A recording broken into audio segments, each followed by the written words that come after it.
1,00,000 మంది శివభక్తులతో కలిసి మహారుద్రాక్ష పూజలో పాల్గొనండి. వెంటనే కాల్ చేసి మీ పేరును నమోదు చేసుకోండి. నమస్తే ఉషా. నమస్తే రావు. అందరికీ ఏదైనా అదేదో పొరిగింటి పుల్లగూర రుచి అన్నట్టు ఎప్పటికైనా మన ఇండియన్స్కి కూడా చాలా మందికి యుఎస్కో యూకేకో ఎటో ఒక కంట్రీకి వెళ్ళిపోవాలని ఉంటుంది.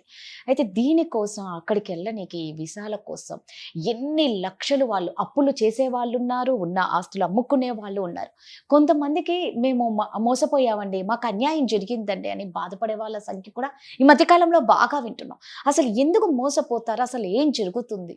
రాధా, మనం ఇప్పుడు రీసెంట్ గా నందు కేసు తీసుకున్నా అండ్ ఇంకొకళ్ళు ఇక్కడే అమీర్పేటలో వేరే కన్సల్టెన్సీ వాళ్ళు కూడా లేటెస్ట్ గా నందు కాకుండా అమెరికా, జర్మనీ, ఆస్ట్రేలియా, దుబాయ్ కూడా ఈ కొంచెం చదువు లేని వాళ్ళు లేబర్ వీసాస్ ఉన్నాయని చెప్పి లక్షలు తీసుకొని మోసం చేసే కన్సల్టెన్సీస్ చాలానే ఉన్నాయి. ఎప్పుడైనా సరే ఇండియా వేరు. ఇండియాలో నువ్వు ఇందాక మన వీడియోలో లా ఏంటో షైలా ఉంది, ఇన్ని సంవత్సరాలు అఫెన్స్ జరిగిపోతుంది, తప్పు చేసిన వాళ్ళకి శిక్ష ఎప్పుడు పడుతుంది, చేయని వాళ్ళ పరిస్థితి ఏంటి, మోసపోయిన వాళ్ళ పరిస్థితి ఏంటి, ఇక్కడ మనం విరివిగా వాపోతూ ఉంటాం.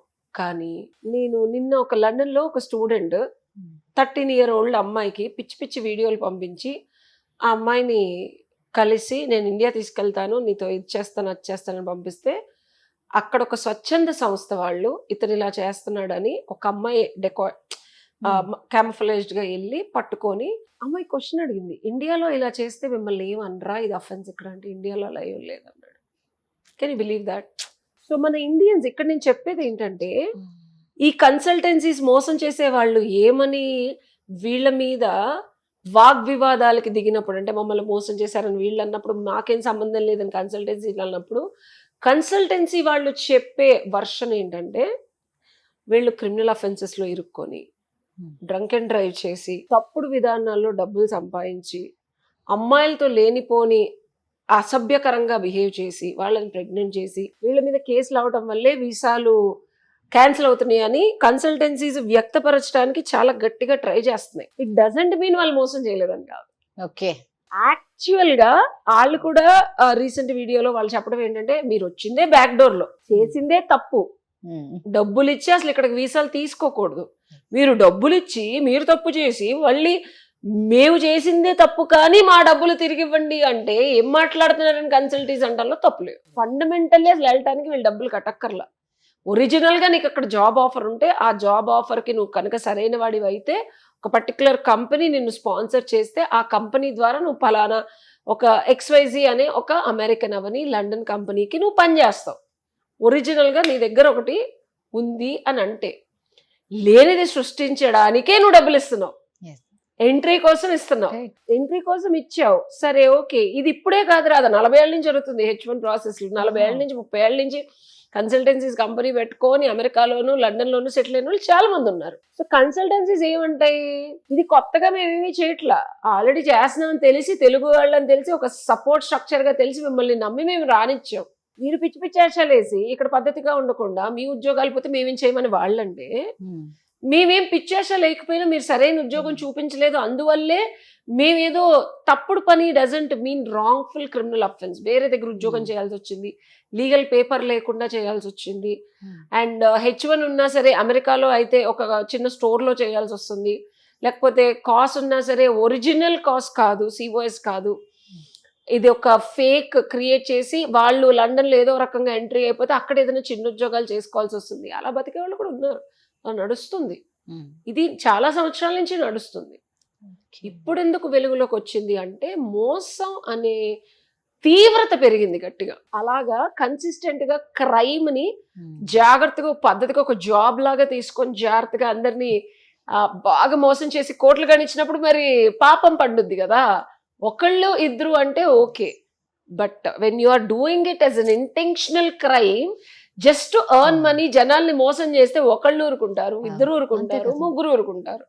నీకు ఇదే అలవాటు అయిపోయి దీన్ని ఒక ప్రొఫెషన్ లా తీసుకొని కన్సిస్టెంట్ గా నువ్వు పొలిటికల్ ఇన్ఫ్లుయెన్స్, మీడియా ఇన్ఫ్లుయెన్స్, డబ్బులు, పోలీసు వాళ్ళకి ఫోన్లు చేసి మేనేజ్ చేసుకోగలిగే సత్తా ఎప్పుడొచ్చింది, డబ్బు పెరిగినప్పుడు. సో ఆ డబ్బు పెరిగి పెరిగి పెరిగి పెరిగి నీకు సత్తా వచ్చింది కాబట్టి ఎవరిని నేను చేయలేడు అన్న దాంతో నువ్వు ఇంకా ఎక్కువ అఫెన్సులు చేస్తావు. అప్పుడు తేడా వస్తుంది. ఇప్పుడు అర్థమైందా?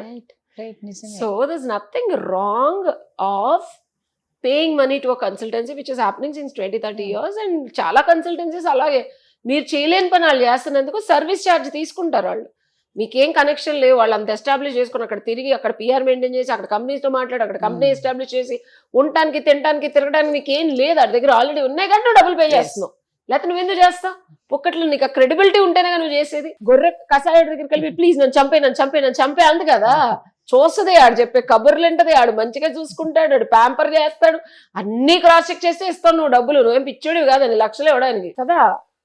ఇచ్చిన తర్వాత వాళ్ళు చేసేది వాళ్ళు చేసినప్పుడు డెఫినెట్ గా నొప్పి ఉంటుంది. దానికి మనం లీగల్ ప్రొసీడింగ్స్ ఉన్నాయి. క్రిమినల్ అఫెన్స్ ప్రైమా ఫేసి ఇండియాలో జరుగుతుంది. ఇండియాలో వేరే వేరే అకౌంట్స్ కేస్తున్నాడు, తప్పుడు కేసులు. అండ్ వీళ్ళు చెయ్యని అఫెన్సెస్ అక్కడ చేశామని చెప్పి వీళ్ళ మీద నీలాపనిందలు ఆరోపణలు చేస్తున్నారు. కాబట్టి ముందు ఇండియాలో మనం దీన్ని ప్రాపర్ గా చేసిన తర్వాత లండన్ కానీ ఎవరికైనా వెళ్ళి మనం చేసుకోవచ్చు. బికాస్ దిస్ విల్ బికమ్స్ డబ్బులకి సంబంధించిన ఫ్రాడ్. అండ్ ఇంకోటి ఈడీ కన్నా వేయచ్చు, సిబిసిఐడికి వెళ్ళొచ్చు, అంటే మోర్ దాన్ 4 to 10 crores అయితే. అండ్ సైమల్టేనియస్ గా దీన్ని ఏమంటారు, మనీ లాండరింగ్ అంటారు. ఇండియాలో డబ్బులు వేసుకొని నువ్వు ఫారెన్ లో ఇచ్చేస్తావు. సో మనకి పెద్ద పెద్ద మినిస్టర్స్, సీఎంస్ కూడా ఈ మనీ లాండరింగ్ కేసుల్లో ఇరుక్కొని శాస్త్రోక్తంగా జైలుకి వెళ్ళొచ్చారు. సో ఇది చాలా పెద్ద అఫెన్స్. నేను ఇది తప్పు అంటే తప్పే, బట్ ఇది ఎన్ని సంవత్సరాల నుంచి చేసినా తప్పే. దాంట్లో ఫ్యాక్ట్స్ ఉండి బాధితుల దగ్గర నిజంగా ఎఫిషియెంట్ గా ప్రూఫ్స్ ఉంటే కనుక మనం డెఫినెట్ గా కేసెస్ ఫైల్ చేసి వినవచ్చు. సో మీకు కూడా అండి లీగల్ పరంగా ఏమన్నా ఎటువంటి ప్రాబ్లమ్స్ ఉన్నా కూడా కింద స్క్రోల్ అవుతున్న నెంబర్కి ఉషని కాంటాక్ట్ అవ్వండి. తన కౌన్సిలింగ్ ఇచ్చి తర్వాత ఏం చేయాలో చెప్తుంది. Thank you Usha. Thank you.